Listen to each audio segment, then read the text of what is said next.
Bismillahirrahmanirrahim. Assalamualaikum warahmatullahi taala wabarakatuh. Perkenalkan, nama saya Salman Al-Fadhi Syihadi Putra dari program studi ilmu Al-Quran dan Tafsir Universitas Islam Sunan Kalijaga, Yogyakarta. Di sini saya akan menjelaskan tentang tekstologi. Apa itu tekstologi? Tekstologi merupakan ilmu yang mempelajari seluk-beluk teks. Jika dikaji lebih luas lagi, tekstologi tidak hanya mempelajari tentang teks saja, tapi juga seluk-beluk tentang bahasa, meliputi sejarah teks dalam sebuah karya sastra.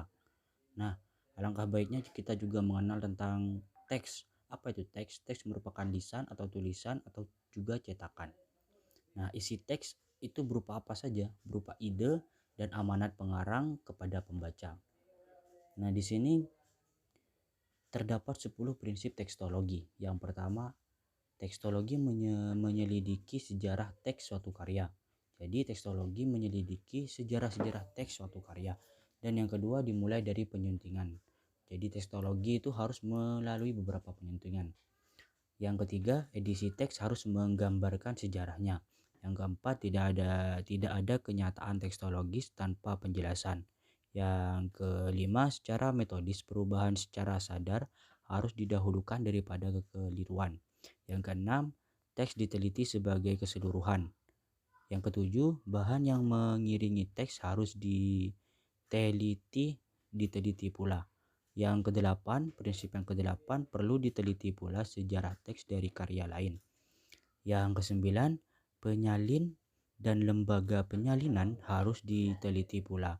Dan prinsip yang terakhir yaitu rekonstruksi teks tidak dapat menggantikan teks yang diturunkan. Jadi itulah 10 prinsip tekstologi. Ya, di sini kita juga akan belajar tentang metode penyuntingan.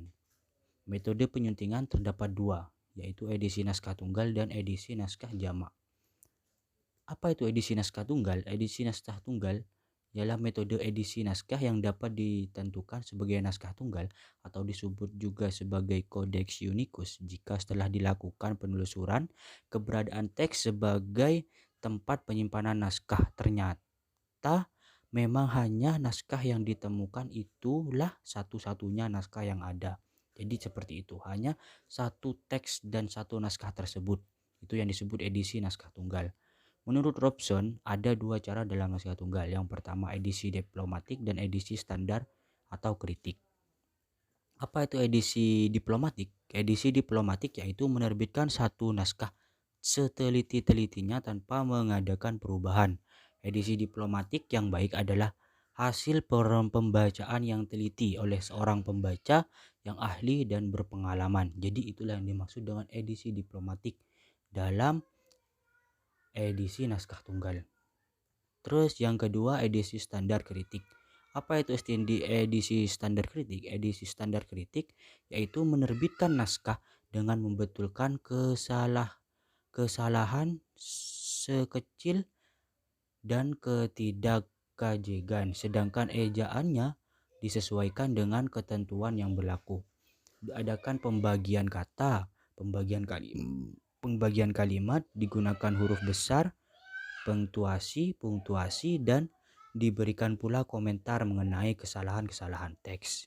Nah, itu yang disebut dengan edisi standar kritik. Terus kita berlanjut kepada edisi naskah jamak.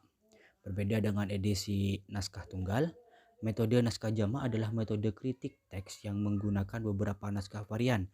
Metode ini dilakukan ketika naskah ditemukan tidak hanya satu, tapi dilakukan terhadap naskah-naskah yang jumlahnya lebih dari satu naskah yang ditemukan. Jadi seperti itu. Kalau edisi naskah tunggal hanya ditemukan satu, kalau edisi naskah jamak lebih dari satu. Dalam edisi naskah jamak ini terdapat dua metode. Yang pertama metode landasan, yang kedua adalah metode gabungan.